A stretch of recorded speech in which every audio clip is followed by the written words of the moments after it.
एक शाम प्राची टीवी पर सीरियल देख रही होती है, तभी उसकी सास वहाँ आती है। अरे सीरियल में तो ऐसे मग्न है जैसे आज रात का खाना पड़ोसी आकर बनाएंगे। मुझे पता ही नहीं था आपने अपने बेटे की शादी पड़ोस में भी की हुई है। हैं? मतलब? मतलब इस घर में सारा काम बहू ही करती है, आप तो सिर्फ खर्राटे मारती हैं। अच्छा जी, फिलहाल तो तुम आराम फरमा रही हो, चलो जाओ, ये मेरे टीवी देखने का समय है। आहा, इसीलिए मुझे भगाया जा रहा है। सॉरी, अब तो बिल्कुल नहीं जाऊंगी। प्राची की इस बात पर दोनों सास बहू के बीच टीवी रिमोट के पीछे बच्चों जैसी छीना झपटी शुरू हो जाती है, जिसके बीच श्लोक भी काम से घर वापस आ जाता है। हाँ, आज मेरी चूहे बिल्ली की जोड़ी किस बात पर झगड़ रही है? अरे तेरे बीवी मुझे टीवी ही नहीं देखने दे रही। अरे तुम्हारी मम्मी मुझे खाना बनाने के लिए फोर्स कर रही है। अरे वाह, ऐसे बेतुके रीजन पर तो बच्चे भी झगड़ा नहीं करते। अरे मुझे कुछ मत बोल, सब इसने ही शुरू किया है। हाँ हाँ, जैसे आप तो बहुत दूध की धूली है ना। अरे बस दोनों चुप। प्राची जाओ, खाने की तैयारी करो। और माँ तुम छोड़ो, तुम्हें क्या बोलूं, शांति से अपना सीरियल देखो, मुझे दोबारा लड़ने की आवाज सुनाई नहीं देनी चाहिए। ऐसा बोलकर श्लोक वहां से चला जाता है, जिसके पीछे पीछे प्राची भी कुछ न कुछ बड़बड़ाते हुए रसोई में चली जाती है। हाँ हाँ, सासू जी को तो कुछ बोलेंगे ही नहीं, बस मुझ पर ही हुक्म चलता है, खाना बनाओ, जैसे मैं इनके घर में खाना बनाने के लिए आई हूँ।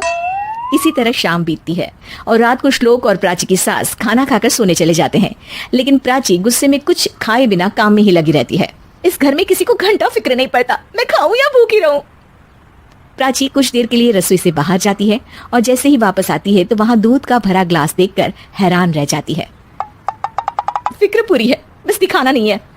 प्राची दूध पीकर सोने चली जाती है और अगली सुबह एक बार फिर सास बहू का कार्टून नेटवर्क स्टार्ट हो जाता है।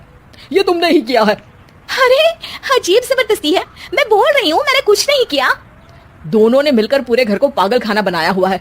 यहाँ कोई नॉर्मल इंसान तो रह ही नहीं सकता, इसीलिए अब पड़ोसी क्या रिश्तेदार भी घर आने से कतराते हैं। और सुन बेटे, तू भी चंगा, तेरी माँ भी चंगी, तेरी बीवी भी चंगी, रिश्तेदार। हाँ जी, आपको नहीं पता क्या, गंगाधर ही शक्तिमान है, रिश्तेदार ही। हाँ हाँ, बस समझ गया। कभी जानवरों जैसे लड़ेंगी तो कभी जुगलबंदी करेंगी। भाई मैं आप दोनों के बीच में नहीं फंसना चाहता। सास बहू की इस मनमौजी जोड़ी से परेशान होकर श्लोक अपना सिर खुजलाता वहां से चला जाता है। चलो अब मैं भी कीर्तन में जा रही हूँ। इस पर जैसे ही सास कमरे में अपना पर्स लेने जाती है तो वहां नाश्ते की प्लेट रखी देख मुस्कुराने लगती है और नाश्ता करके घर से बाहर निकलते हुए कुछ पैसे टेबल पर रख जाती है, जिसके कुछ देर बाद सिलेंडर वाला घर आता है। ओ मोरी मैया, मैं सिलेंडर के बारे में तो बिल्कुल भूल ही गई थी। घर खर्च के सारे पैसे भी मम्मी के पास है और श्लोक से बोला तो उल्टा 4 बात सुनाएंगे। प्राची ये सोच ही रही होती है कि अचानक उसका चेहरा चमक उठता है और वो घर में आकर इधर उधर देखने लगती है। तभी उसकी नजर टेबल पर रखे पैसों पर पड़ती है, जिन्हें वो सिलेंडर वाले को दे देती है। ये सब श्लोक देख लेता है। अच्छा बेटे, इतना बड़ा घोटाला, सबके सामने मैं तेरी दुश्मन और पीठ पीछे तेरी मेरी यारी। इस पर श्लोक एक प्लान बनाता है और शाम को सब एक साथ बैठे होने पर बोलने लगता है।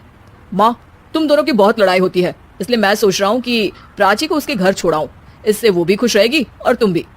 अचानक श्लोक की ये बात सुनकर सास बहू शौक से उसकी तरफ देखती हैं। अरे ऐसे कैसे घर छोड़ाओगे, मुझे कहीं नहीं जाना। अरे तुमने बोला नहीं पर मैंने सुन लिया, तुम्हें मम्मी के साथ रहना अच्छा नहीं लगता, मुझे पता है।